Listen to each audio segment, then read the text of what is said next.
तुझा विसरण व्हावा. गुण गाईना आवडी हेची माझी सर्व जोडी. न लगे मुक्ती आणि संपदा किंवा न लगे मुक्ती धनसंपदा. संत संग देई सदा. गुण गाईना आवडी हेची माझी सर्व जोडी. तुका म्हणे गर्भवासी सुखे घालावे आमासी. गुण गाईना आवडी हेची माझी सर्व जोडी. समचरण सरोजम सांद्र नीलांबुदाभम. जगणनिहित पाणे मंडनम मंडनानाम. तरुण तुलसीमाला कंदरम कंजनेत्रम. सदय धवलहासं विठ्ठलं चिंतयामि. पांडुरंग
करू प्रथम नमन दुसरे चरण संताचिया.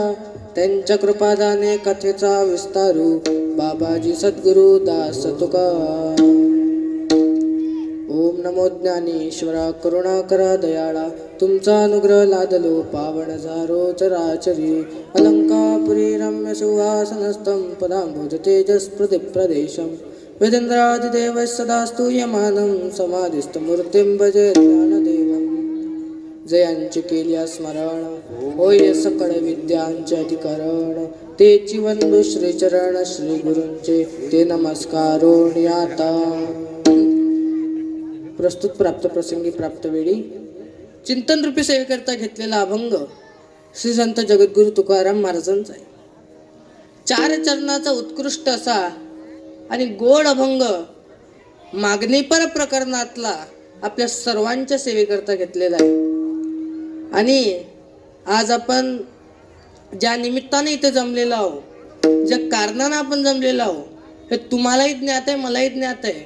परंतु हे सांगण्यासाठी तुम्ही मला वाशिम जिल्ह्यातून बोलावलेलं आहे. तर आपल्या या निमकरदा ग्रामस्थांनी सुरू असलेला हा अखंड हरिनाम सप्ताह आणि 75व्या परकाया प्रवेशानिमित्त अखंड हरिनाम सप्ताह आणि या सप्ताहामधील 5व्या दिवसाची सेवाही माझ्याकडे आली.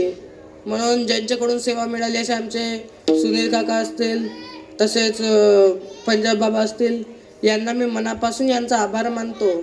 व आपल्या सप्ताहाचं एक विशेष आहे. आज तुम्हाला माहिती आहे नाही माहिती आहे माहीत नाही, पण इथं कसं झालं माहिती आहे का, इथे सर्व गायक मुनिजन मंडळी झाली महान, सर्व श्रोते जनही महान.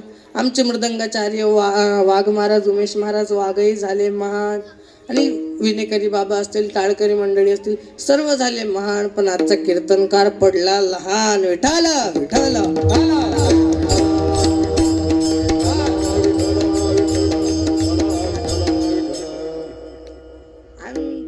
खरंच गोड नियोजन आहे. नियोजन करणं काही सोपं नाही आहे, परंतु विश्वनाथ महाराज असतील, नंगनाथ महाराज असतील, यांच्या कृपा आशीर्वादाने यांच्या कृपांकित ज्यांची कृपा ज्यांच्यावर आहे, कृपा असताना संतांची असावी लागते. आता मागच्या वर्षी माझं इथं कीर्तन झालं होतं आणि रथसप्तमीच्या आदल्याच दिवशी झालं होतं. आणि आता तुम्हाला माहिती आहे नाही माहिती आहे काही मला काही माहीत नाही, कारण की मागच्या वर्षीचा अभंगही मला लक्षात आहे. आता तुमच्या आहे नाही आहे काय सांगावं, कारण की आजकाल परिस्थिती अशी झाली, दरवर्षी एकच एक भागवत जरी सांगितलं तरी लोकांना लक्षात राहत नाहीत बुवा. म्हणून मागच्या वर्षीचा अभंगही आपला संतपर प्रकरणातला होता. आणि काल्याचा आदला दिवस हा मागणी परच घ्यावा असं काही वारकरी संप्रदायाचा लिखित दंडक नाही आहे, परंतु काल्याच्या आदल्या दिवस बरेचसे कीर्तनकार मंडळी असतील, सर्वजण मागणीपर प्रकरणातला घेतात. आणि म्हणून म्हटलं चला आपणही मागणीपर प्रकरणातला अभंग घेऊन त्याच्यावर चिंतन करू. आणि म्हणून आजचा मागणीपर प्रकरणातला 4 चरणाचा आपल्या सर्वांना काहीतरी घरी घेऊन जाता येईल असं चिंतन करणारा आजचा अभंग आहे. विढाला विढाला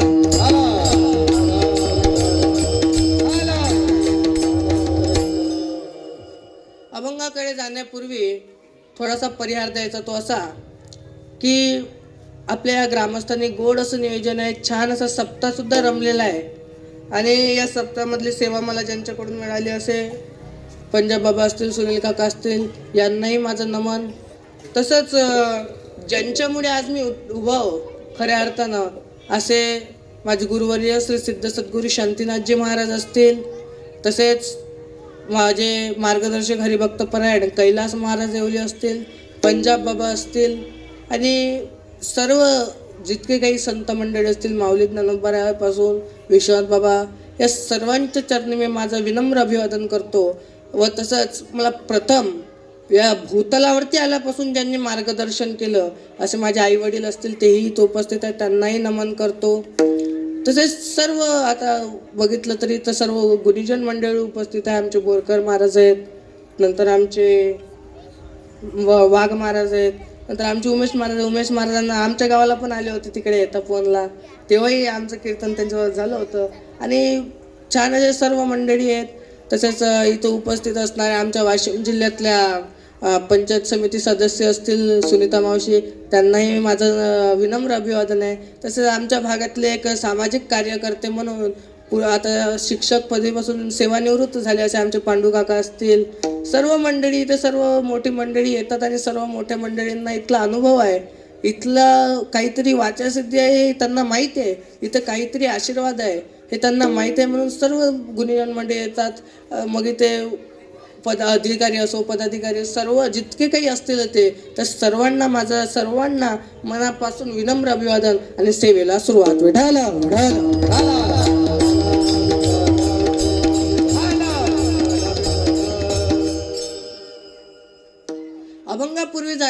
अभंगामध्ये जाण्यापूर्वी ज्यांचा आजचा अभंग आहे असे श्री संत तुकाराम महाराज. बरं, कोण आहेत तुकाराम महाराज? थोड्या वेळामध्ये तुम्हाला त्यांचं चरित्र मी पटवून देतो. गाथा बुडावला पण बुडला नाही, तो पाण्याने तारला असे तुकाराम महाराज. ज्यांना लाठीनं हाणलं पण ज्यानं हाणलं त्याला कीर्तनाला बोलवायला आले ते तुकाराम महाराज. कोण होते तुकाराम महाराज?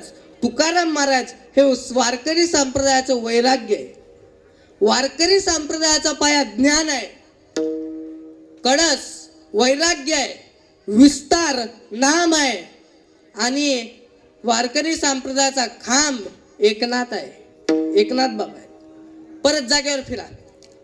वारकरी संप्रदायाचा पाया ज्ञानदेव आहे, वारकरी संप्रदायाचा खांब एकनाथ बाबा आहे, वारकरी संप्रदायाचा विस्तार नामदेव बाबा आहे, आणि वारकरी संप्रदायाचा कळस तुकाराम बाबा आहे.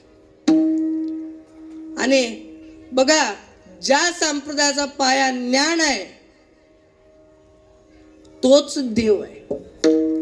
कारण माऊली 16व्या अध्यायामध्ये म्हणतात की ज्याच्याजवळ ज्ञान आहे, कारण ज्याच्याजवळ ज्ञान आहे, बघा 12व्या अध्यायामध्ये पुन्हा माऊली म्हणतात की अभ्यासाहुनी गहन ज्ञान आणि ज्ञानाहुनी ध्यान विशेषीचे, म्हणजे अभ्यासापेक्षा श्रेष्ठ ज्ञान आहे, ज्ञानापेक्षा श्रेष्ठ ध्यान आहे, आणि ज्याला तिन्ही जमले तेच ज्ञानदेव आहे. ज्ञान देव, जिथे ज्ञान आहे तिथे देव आहे, जिथे देव आहे तिथं ज्ञान आहे, जिथं ज्ञान तिथं देव, ज्ञानच देव म्हणून ज्ञानदेव. हेच पाया ज्ञानदेव आहे. आणि पाया श्री संत ज्ञानोबा आहे. वारकरी संप्रदायातले 4 पाईक आहेत. वारकरी संप्रदायाचा प्राण म्हणजे 4 जण आहेत. 1 आळंदीचा ज्ञानोबा, 2 पंढरपूरचा विठोबा, 3 देहूचे तुकोबा आणि 4 माझा शिवबा. या 4 हे वारकरी संप्रदायाचा श्वास आहे. आणि जो विस्तार आहे ते माझे नामदेव बाबा आहे. एक मंत्र जात असताना लिहून ठेवा. आणि तुम्ही म्हणाल कशावरून तुम्ही सांगता की विस्तार नामदेव बाबा आहे? पुरावा आहे का? संत कृपा झाली इमारत फळा आली, ज्ञानदेवे रचिला पाया, उभारिले देवाला. तुका झाला से कळस,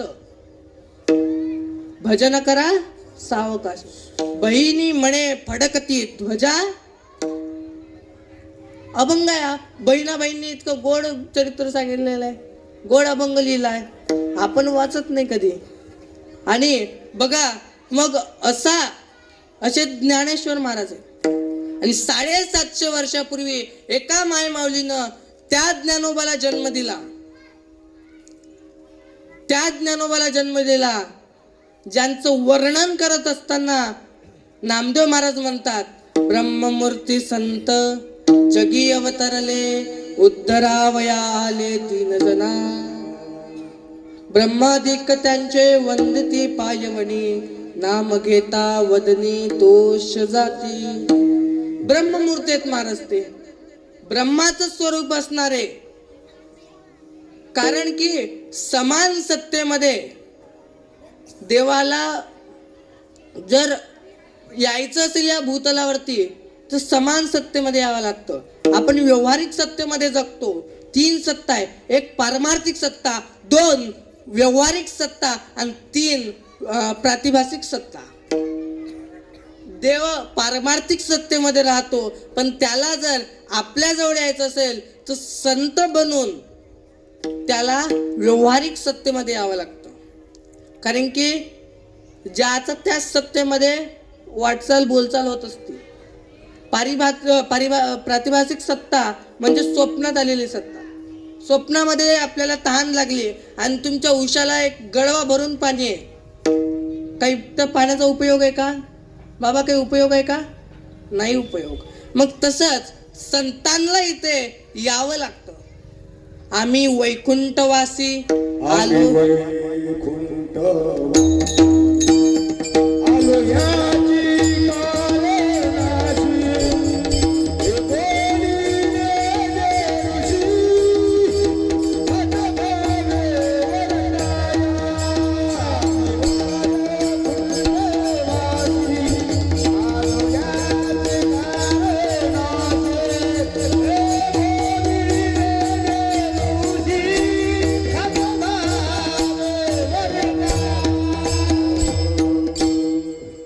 वैकुंठवासी आलो याची कारण असे.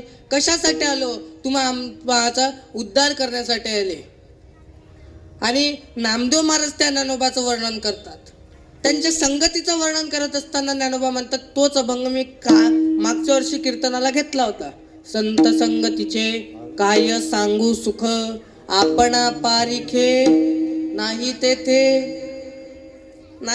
नाही वर्णू शकत आम्ही त्या संतांचं वर्णन. आणि संतांचं वर्णन आजकाल कोणी करू शकत नाही. नाही तर आजकाल कोणी कोणाचंही वर्णन करायला निघालेलं आहे, पण कोणीही वर्णन करू शकत नाही. कारण की वर्णन करणारा श्रेष्ठ लागतो. कारण वर्णनीय विषय आणि वर्णन करणारा हे दोन्ही श्रेष्ठ लागतात. मग वर्णन करणारे नामदेव महाराज आहेत आणि वर्णनीय विषय म्हणजे ज्ञानोबा आहे. तर त्या ज्ञानोबारायांना जन्म 750 वर्षापूर्वी एका मायमाऊलीनं दिला. आणि त्या मायमाऊलीनं जन्म दिल्यानंतर त्यांनी वारकरी संप्रदायाची स्थापना केली. मग नेमकं वारकरी संप्रदाय आला कुठून? तर माऊली गुरु परंपरेच्या अभंगामध्ये म्हणतात, आदिनाथ गुरु सकळ सिद्धांचा मच्छिंद्र तयाचा, मच्छिंद्राने बोध मच्छिंद्र गोरख सोडला गहिणी प्रसादे ज्ञानदेवा सार. सरळ सरळ आहे महाराज. हरिपाठामध्ये रोज बाया म्हणतात हो, पण आपल्याला अर्थच कळत नाही. आमच्या गावाला काही बाया होत्या त्या रोज हरिपाठ करायच्या. आमच्या शेगावची वारी असते आणि त्याच्यानंतर मग त्याच्या आधी आषाढीची वारी असते. आषाढीच्या वारीला म्हटलं आजी, आता हरिपाठावाल्याला म्हटलं आजी तुम्ही वारीला जा ना का? म्हटलं माझं नाही होत शाळेच्या, तुम्ही तरी जा. ती आजी म्हणे बरं बाबा. ती आजी बिचारी गेल्या, दोघी तिघी जणी इथून गेल्या आणि आमचं माऊलीच्या वारीमध्ये गेल्या वाघ महाराज. आणि त्या वारीमध्ये गेल्यावर तिथं गेल्या मग तिथं ते पुण्यात गेले. पुण्यातले लोक लय दानशूर. कोणी ते फिनोलेक चप्पन्या देते, कोणी बिस्किट, कोणी पैसे. आपापल्या परीने हर एक जण तिकडचे लोक सदन येतं आपापल्या परीने जे ना ते दान करत जातात. आता ते दान केलं आणि मग रात्रीची त्या आजीबाईची मीटिंग भरली. आणि त्यातली एक आजी काय म्हणता येतं का, माय बाई ज्ञानेश्वर महाराजांनी लिहिलं ते खोटं आहे का? बायाच्या गोष्टी लय लय महाराज लांबू लांबू सांगतात, एका गोष्टी सरळ सांगतच नाहीत. एका वेळेला एका आजीला म्हटलं, का ग आजी जेवण झालं का? सकाळी जेवली होती पण ते काय मला काही थकलं नाही आणि म्हणून नाही का मी बाहेर गेलती आणि 2 घंटे आजीने घुमवलं आणि शेवटी म्हटलं आजी हे विचारलं होतं जेवली का नाही? अरे जेवली म्हणे आत्ताच. काय बोलावं महाराज, म्हातारे लय घुमव सांगतात. मग ती आजीबाई तिथं बसली आणि त्या बाया समोर राहिली. म्हणे माय बाई ज्ञानेश्वर महाराजांनी लिहिलं ते खोटं आहे का? पुण्याची गणना कोण करी? आता त्या पुण्याची म्हटलं होतं का? पुण्य आणि पुणे वेगवेगळं आहे ना.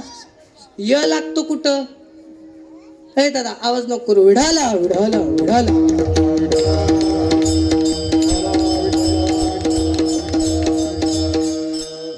आवाज नका करू. कीर्तनात कीर्तन ऐकलं पाहिजे बघा. मग ते पुण्य आहे अर्धा न त्याला य, ते पुण्य. आणि पुण्याला यच नाही लागत. काय आपण हरिपाठ वाचतो पण आपल्याला अर्थ कळत नाही महाराज. मग हा वारकरी संप्रदायाची सुरुवात भगवान शंकरापासून आहे. भगवान शंकरानंतर जे नवनाथ झाले, मच्छिंद्रनाथ असतील, गोरक्षनाथ असतील, गहिनीनाथ, जालिंदरनाथ, कानिफनाथ, रेवणनाथ, सर्व नवनाथ जितके काही आहेत त्याच्यामधले गहिनीनाथ. आणि त्या गहिनीनाथांचे शिष्य माझे निवृत्ती दादा होते. आणि निवृत्ती दादाचे शिष्य माझे त्यांचे सगळे भाऊ म्हणजे माझे माऊली ज्ञानोबा होते. आणि खरंच काय भाग्यवान असेल ती आई जिनं 4 मुलाला जन्म दिला आणि त्या 4ही मुलांचा जर अर्थ लक्षात घेतला. या कीर्तनातून काय घेऊन जा काय नका घेऊन जाऊ काहीच सांगतात नाही. बुंदी नका घेऊन जाऊ, एक मंत्र लक्षात घेऊन जा. एक मंत्र लक्षात घेऊन जा. निवृत्ती ज्ञानदेव सोपान मुक्ताबाई, निवृत्ती ज्ञानदेव सोपान मुक्ताबाई, एकनाथ नामदेव तुकाराम. आता त्याचा अर्थ लिहून घ्या. अर्थ लिहून घ्या. निवृत्त हो, ज्ञान मिळेल. ज्ञान मिळवणं सोपं आहे. त्याचा फायदा मुक्ती मिळेल आणि मुक्ती मिळवण्यासाठी निवृत्ती ज्ञानदेव सोपान मुक्ताबाई त्याच्यासाठी एक मन एका चित्तानं नाम घे आणि ते नाम ज्या देवाचं घ्यायचंय ते त्या देवाचं नाव तुकाराम आहे. टाळ्या वाजवल्याचं असलं तर जोरान वाजवत जा. उगीच मावर दया केल्यासारखे तर वाजवू नका. चल घे, चल घे.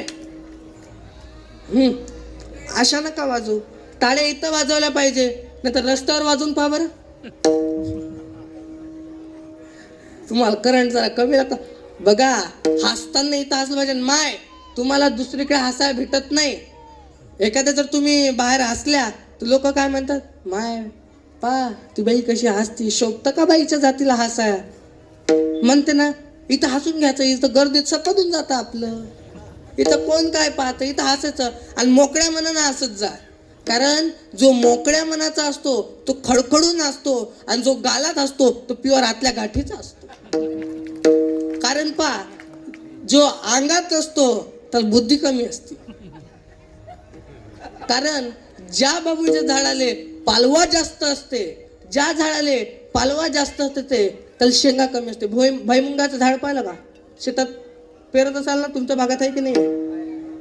पालवा ज्याला जास्त त्याला शेंगा कमी असतात.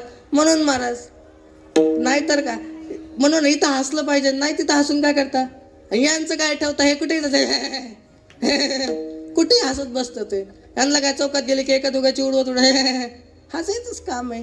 तुम्ही हसत जा, माय हसत जा. इथं नाही हसायचं, मग कुठं हसायचं. शेजारणीच्यात घराने करताना हसत ना, तेव्हा तर रडू रडू सांगतो, माय बाई माय सासू माय सुने ना मला असं सांगता ना. आता मला काय तुमच्या एवढं परफेक्ट जमायचं नाही, पण असो आपला विषय सुरू होता की ज्या ज्ञानोबारांना 4 भावंड आहेत, त्या ज्ञानोबारांचा तो जर मंत्र आपण घरी घेऊन गेलो तर नक्की जीवनामध्ये यशस्वी झाल्याशिवाय असाल नाही. आणि त्याच्यामध्ये शेवटी एकच सांगितलेलं आहे, ते म्हणजे एका देवाचं नाव घ्या, त्या देवाचं नाव आहे तुकाराम. म्हणून सर्वांनी एक वेळा भगवंताचं नामस्मरण करायचं. विठाल विठाल.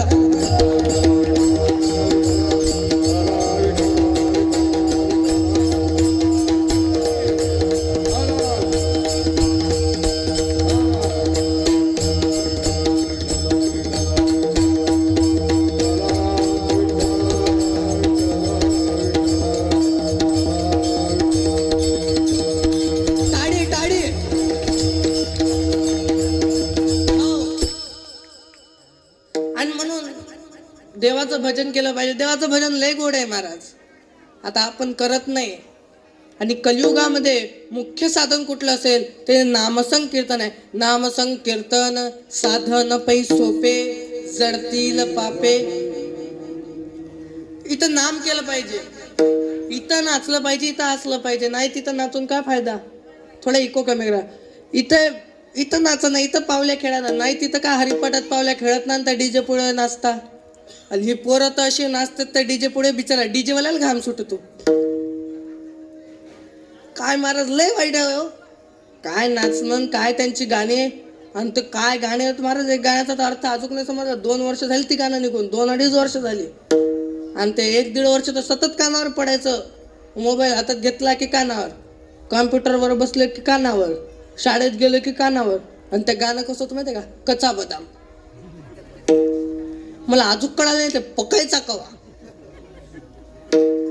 मसनात गेल्यावर आम्ही काय महाराज काय गाणे. एक तर गाणं ते वेगळंच आहे.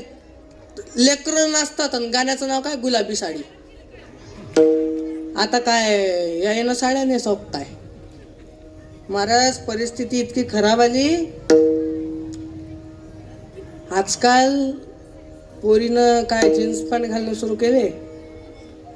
आता एकच काम राहिलं, आता फक्त आम्ही गाऊन घालायचं राहिलो, बाकी सर्वच झालं. लोक म्हणतात लोक एज्युकेटेड आहे. एक जण मला म्हणला लोक एज्युकेटेड आहे. मी म्हटलं का, म्हणे आता बरमोडा घालतात. म्हटलं कुठं काय एज्युकेटेड आहेत.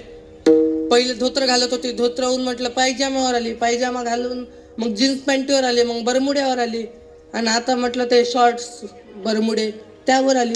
ते म्हणला मग एज्युकेटेड नाही तर मग काय. म्हटलं एज्युकेटेड कुठे आहे, अर्धी मोकळी होत आली.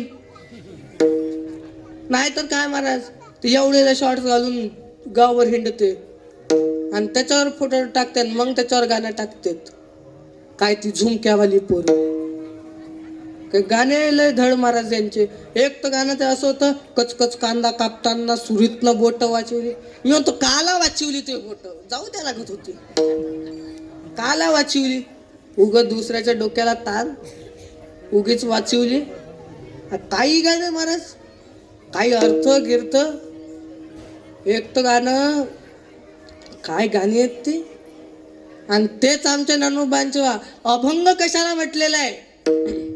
विश्वनाथ महाराजांनी 9,000 अभंग लिहिले, तुकोबार यांनी 3,500 ते 4,000 अभंग लिहिले, माझ्या माऊलींनी 1,000 अभंग लिहिले, 1,000पेक्षा जास्त अभंग लिहिले, नाथबाबाने कित्येक अभंग लिहिले. अभंग कशाला म्हटलेला आहे की ज्याचा भंग कधी होत नाही ते अभंग आहे. जोपर्यंत सूर्य आहे आणि जोपर्यंत हे चंद्र सूर्य आहे तोपर्यंत एक मला आला म्हणला, महाराज हे अभंग ज्ञानेश्वरी गाता विश्वजीवन ग्रंथ हे जोपर्यंत चंद्र सूर्य आहे तोपर्यंत आहे. म्हटलं अरे दादा काही कशाला बोलतो, काही कशाला बोलतो, म्हणजे मी त्याच्या विरोधाचा व्यवसाय नाही. त्याला म्हटलं दादा जोपर्यंत सूर्यचंद्र आहे तोपर्यंत ग्रंथ नाही, तोपर्यंत श्रीमद भागवत गीता नाही, जोपर्यंत ग्रंथ आहेत तोपर्यंत चंद्र सूर्य आहे. महाराज आपला धर्मग्रंथ आजकाल माहित नाही हो. आपला धर्मग्रंथ कुठला आहे बाबा? आवाज येत नाही. असो, आपला धर्मग्रंथ माय कुठला आहे? बोलत जा, बोलत जा ना. मग तुमचा धुरा घेतला का? बोलत जा. कुठला आहे? श्रीमद भगवत गीता. कोणाकोणाच्या घरी हात वर करा बरं, अभिमानानं हात वर करा, भ्यायचं नाही तर. हा, कोणाकोणाच्या घरी आहे? 1 2 3 मोजून 20-25 वर्षा 25 जणांच्या घरी असेल. आणि बाकीच्या काय करतात मग आता लोक? आपल्याजवळ भगवद्गीता नाही, ज्ञानेश्वरी नाही, विश्वजीवन ग्रंथ नाही, मग आपल्याजवळ काय आहे? त्या मोबाईलवर आणि त्या टीव्हीवर काय सिरियल लागते त्यांच्या, आणि ती म्हातारी पाहिजे तुझ्यात जीव रंगला. अगं तिकडे म्हातारा गुंगला, इकडे सुनबाई पाहिजे लागीर झालं जी, आणि तिकडे म्हातारी म्हणतात माझ्या नवऱ्याची बायको. काय सिरियल? सिरियल म्हणजे घरात भांडणं लावण्याचं एक सोपं साधन, बाकी काहीच नाही. त्यात मनोरंजन आहे, त्याच्यात नुसतं सासूनीचे भांडणं कसे होते आणि कसे करायचं याचं प्रशिक्षण म्हणजे सिरियल आहे, बाकी काहीच नाही. मला काय त्या सिरियल आणि काय ते त्या सिरियलातले सासूनीचे भांडणं. एक म्हणती तर चॉकलेटच चोरलं, ते आहे ना कोणती ते सिरियल, त्यात ते बुडी चॉकलेटासाठीच भांडत राहते. काय आता आम्हालाही काही इतकं माहित नाही महाराज, आम्ही कधी पाहत नाही ना त्याच्यानं. आहे 2-4 नावं सांगितले लोक म्हणतात महाराज तुम्ही म्हणते तुम्हाला इतकी नावं कशी माहीत? आता आम्हाला महाराज मंडळीला सर्वच माहीत राहते, याचा अर्थ आम्ही पाहतो असं थोडी नाही. काही काही लहान लहान लेकरं आम्हाला म्हणतात तुम्हाला इतकी गाणे इतकं हे तुम्हाला कशी माहीत? म्हटलं बाबा ते मोबाईल उघडलं तेच येतं. काय सांगू, लहान लेकर काय कमी आहेत का? चुकून लहान लेकराच्या नांदी लागाव नाही, कोणाच्या नांदी लागा, लहान लेकराच्या नांदीच लागाव नाही. एक मला भेटला, म्हणला महाराज कीर्तन झालं, मग म्हणे आपले तो दूध प्यायला चला. म्हटलं नको, वेळ झाला, 11 वाजले आता. तुम्ही म्हणे मोठे घर पाहून बरोबर जाता, आमच्या सगळ्याच्या गरीबाच्या घरात नाही, जिकडे पाकिट मोठं तिकडे बरोबर पडता. म्हटलं चाल बाबा. त्याच्या घरी गेलो आणि त्याच्या घरी गेल्यावर बाहेर म्हैस होती. त्याला म्हटलं का रे म्हैस दूध देते का? नाही नाही म्हणे, काढावं लागतं. आता काय बोला, म्हटलं जाऊ द्या चला. आणि आत गेलो बसलो, पुढे असा तांब्या होता. त्याला म्हटलं कशाच तांब्या आहे? नाही ताकाचा. म्हटलं पाहू दे इकडे. मग घेतला, गट गट गट गट अख्खा तांब्या संपला. आता विश्वास नाही करसाल ते वेगळी गोष्ट आहे, बॉडी पाहून नाही विश्वास करसाल, कारण की आपल्याजवळ दाढी ना बॉडी, नुसतं बाबूची वायलीच्या वायली काढी. महाराज लोकांनी क्रायटेरिया केला, महाराज कसा दाढीवाला बॉडीवाला, लोक लय भारी महाराज. मग त्याला म्हटलं ते गट गट पिला आणि त्यात जवळ परत दिला. त्याला म्हटलं का रे तुझी आई कातावणार नाही काय? मी पूर्णच्या पूर्ण ताक पिऊन घेतला. हा आई कशाला कातावेल म्हणे, येर ना त्यात रात्री उंदरी मेला होता. मला राग आला, मी घेतला ते तांब्या हातात सटकन खाली फेकला. त्यांना मम्मी महाराजने आपल्या संडासला जायचा तांब्या फोडला विढाला.